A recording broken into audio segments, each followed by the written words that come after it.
nearest Dominos. In case anyone asks. Bitch, you about to die over Dominos?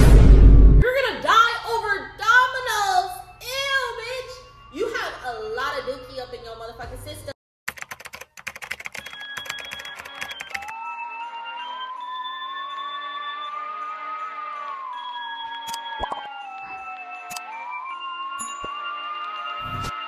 Hey, what's up, you guys? It's Ania's where I'm back again with another YouTube video.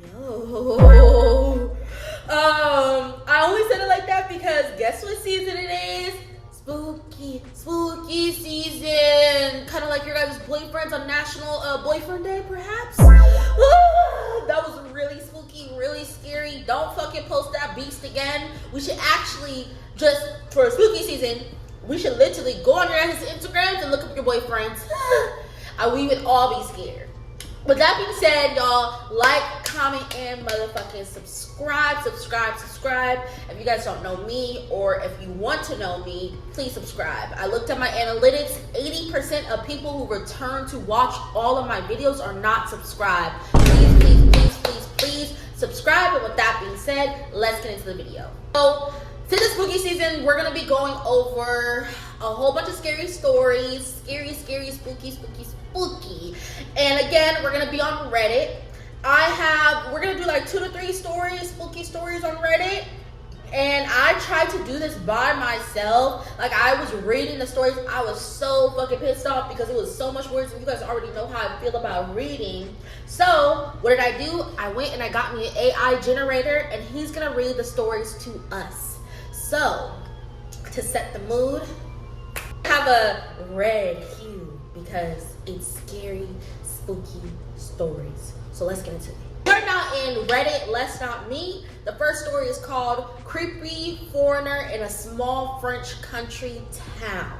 So let's get into it. I'm going to put it on 2x speed or 1.5 so they can go a little bit faster. So I'm going to have the Gary AI person play it. And you guys are going to see my reaction, so let's get into the story. At the time I'm writing this, the story that happened to me was 5 days ago. It was on a Saturday, and for context, I'm a 16 years old French boy. Sorry in advance if I make grammar mistakes. So I was with my friend this Saturday in my little French hometown, casually hanging out at the border of the town for a whole hour. My friend here is a 17 years old girl. We were sitting on big rocks behind the kindergarten school of our town, right in front of the big field around 8 p.m. The sky was starting to turn dark. Nothing has ever really happened in our town since we live in it except recently when a dad stabbed his daughter and wife 40 times, but it has nothing to do with my story. Note that there aren't many foreigners there since it's kind of a lost country town close to Paris. So I was sitting with my friend eating stuff like we casually do when we hang out, when suddenly I spotted a man with a beanie. He had his hands in his sweatshirt and was directly walking towards us. He was way too close for my friend and me to get up and walk away. He comes right in front of us and starts talking English. My friend doesn't speak English, so she didn't really know what was happening at this time. So this guy comes right in front of me when he noticed that I was able to speak English and tries to shake my hand, which I deny the approach. Note that he didn't look like he was drunk or under drugs. The weird guy starts talking to me and he points out the field that was behind my back, which means that if I wanted to look at it, I would have needed to turn back to him. And then he says very insistent, "Is that cabbage?" I responded yes, but he wasn't satisfied by my response since he was trying to get me to look behind me. However, there was literally the other part of the field that was in my line of sight at my left. He tried to get me to look again and again, which was kind of stressing because this guy was at like less than a meter away from me, which means that he could have done everything he wants to me. Then he told me some incoherent stuff like my driver told me there was cabbage, or I asked people they didn't understand. Right after saying that, he pats my shoulder, goes behind me and crouches at the border of the field. He tells me to come to see if it was cabbage, when I clearly told him many times that it was cabbage, even though it was not. I was just trying to get rid of this creep, but it kinda looked like cabbage. Right when I see that I'm out of his range, I say to my friend to take her bag and start running. At first she thought I was joking, but when she saw me running, she changed her mind. We were like 20 meters away from him, and he started walking towards us, but rapidly disappeared behind the kindergarten school. My friend and I were both really unsettled and quickly wanted to go home. We said goodbye to each other and we split it in 2 different directions. I needed to go by the elementary school that was right next to the kindergarten school to get home. Suddenly, I see the creep coming from the road that was between the field and the kindergarten school with his phone on and in his hands.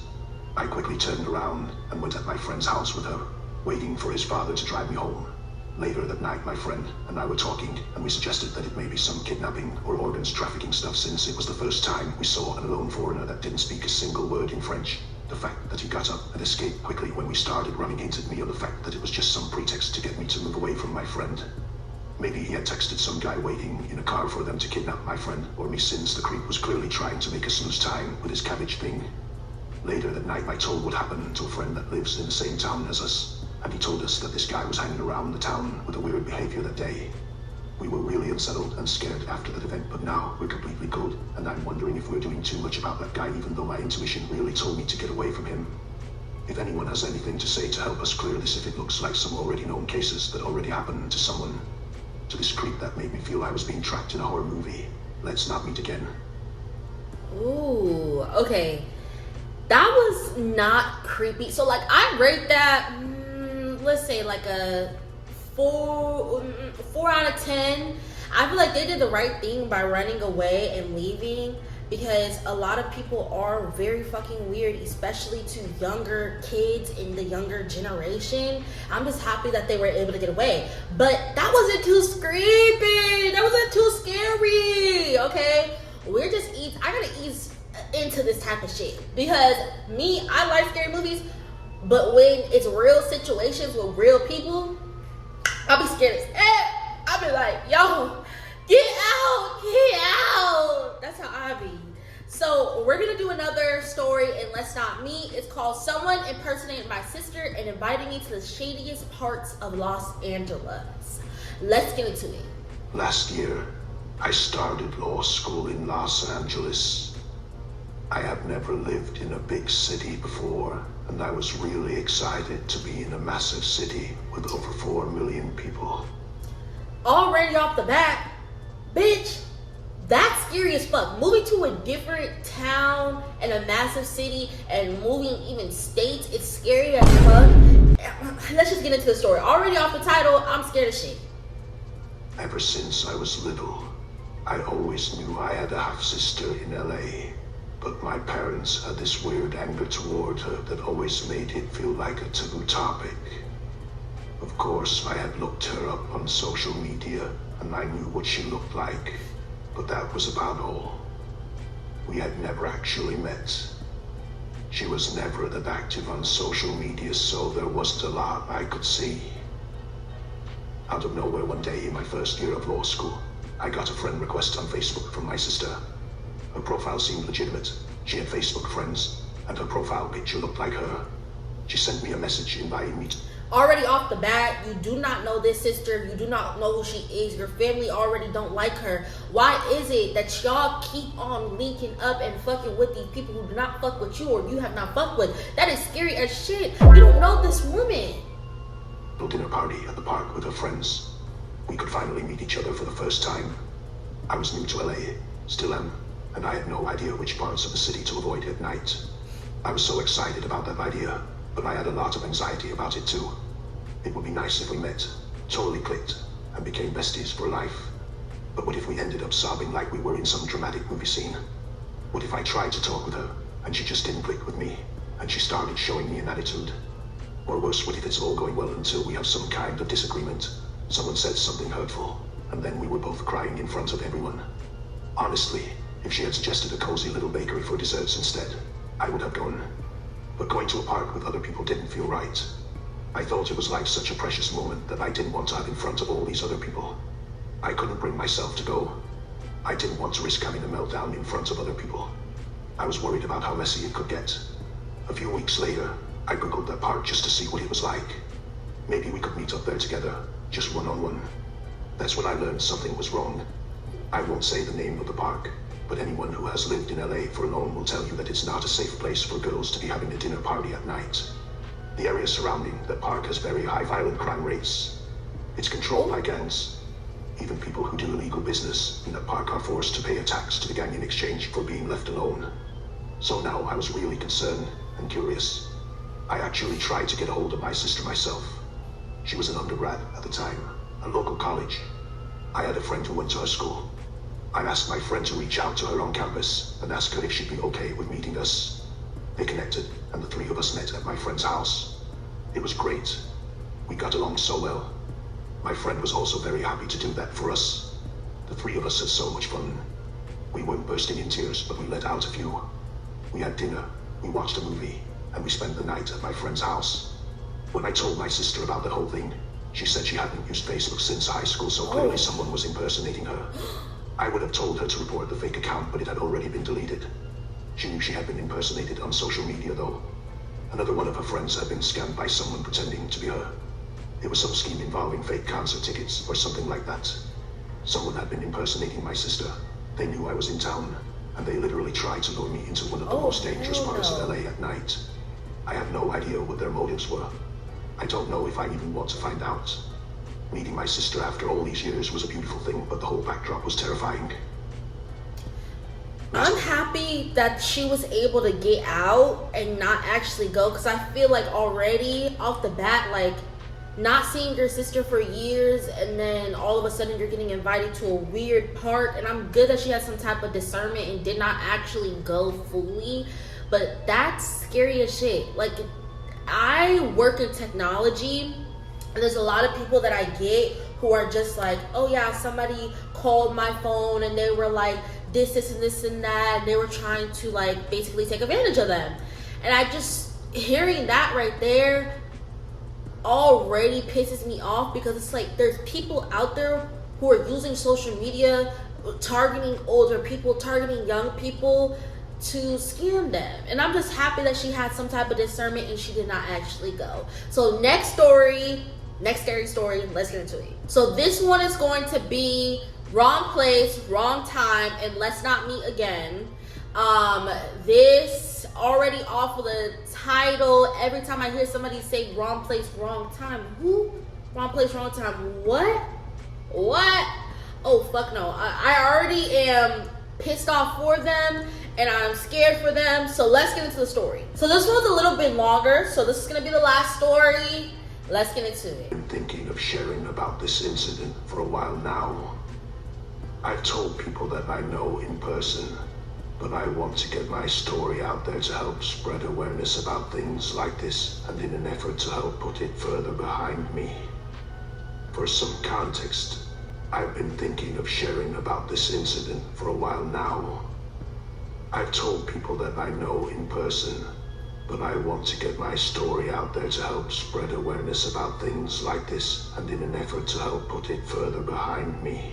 Ooh. For some context, this happened to me, 25 MTF, back in early April of this year, back when I was pre-HRT and She's still 25 had more female. masculine clothes.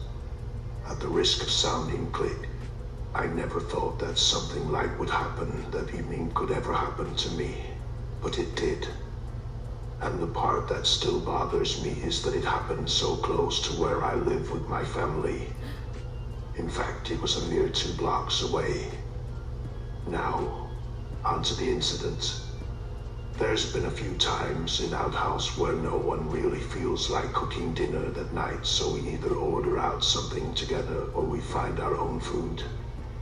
That evening was one of those times. I was craving pizza, so after putting on my spring jacket and a pair of gloves, I left my house around 7:20 p.m. and I know she said she's 25, but me, I'm the same exact way. Like, I'm not gonna judge her already. I leave the house at 11 o'clock at night. I live alone. I don't know anybody here. I leave my house at 11 o'clock at night. Because if a motherfucker gonna try to get me, I at least want to be fed. Okay? I'm gonna be a big bag. As long as I'm fed and I eat, oh yeah, I'm cool. Oh, you wanna take me? Let me get that burger real quick. Let me eat real quick, but let's get into the story. started walking to the nearest Dominos, in case anyone asked. Bitch, you about to die over Domino's? You're gonna die over Domino's. Damn, bitch. You have a lot of dookie up in your motherfucking system. That colon is stopped up. You're about to die. I can't drive, and it was only a 15-minute walk anyway. Partway there I came across an old white car. I think it was either a Honda or a Ford that was parked on the sidewalk. I was annoyed but really didn't think about it. deciding to walk around the front of the car so as to not walk onto the road. Unfortunately, readers, that's where I had unintentionally caught the wrong kind of attention. I had barely stepped a mere 10 feet away from where the car was when I suddenly heard two people calling out to me rather aggressively as I was readjusting my gloves. When I turned around, I saw two rather intimidating-looking dudes, the younger of the two approaching me while the older one remained by the door of the building the car was parked in front of. I don't remember much about the older guy, Doug 2, mainly that he was a big man with a beard and a leather jacket, but I'll never forget the younger guy, Doug 1. Slightly taller than me, I'm 5'6", short hair and a goatee, wearing sneakers, a ring, blue jeans, and a white muscle shirt. First off, I said female. I guess he's a male. I don't know why I thought I heard fucking that he was. What? I said female. No, this is a male. 25 male. Oh yeah. You better beat their ass.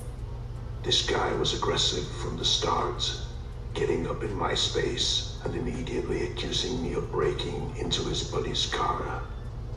Doug 2 interjected with something along the lines of "you better not have," which indicated to me that it was his car that I had just walked around, and thus was being accused of breaking into.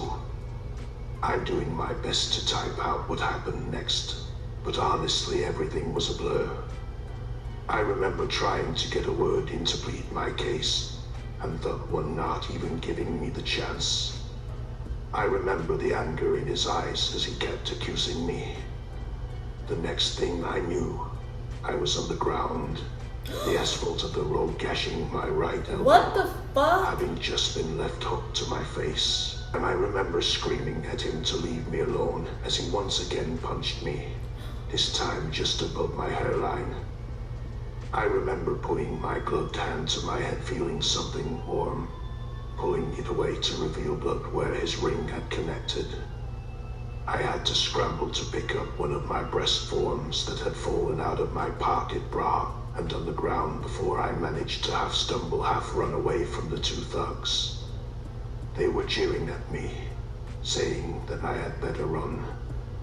Looking back, I'm partially wishing that I had pulled out my phone to take a picture of my attackers, but I think I subconsciously felt that doing that could have made it much worse. This happened around 7:30 p.m. Oh hell no. I managed to get as far away from the building as possible before sitting down in front of a nearby soccer club and calling my sister, 20F, for help.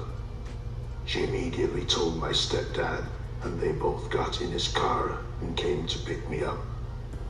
We stopped at the Dominos that I was headed to for dinner, where they helped me get my pizza, which I didn't end up finishing it that night but ate the rest the next day, along with napkins and a bag of ice for my injuries. So you got beat up and you were on an empty stomach?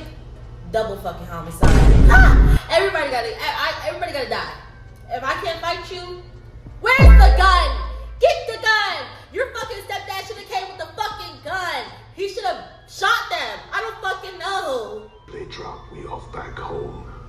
My stepdad took my brother, Okay. 25M, and headed over to the building to see if they had cameras to show what happened while my sister was helping to sanitize my injuries.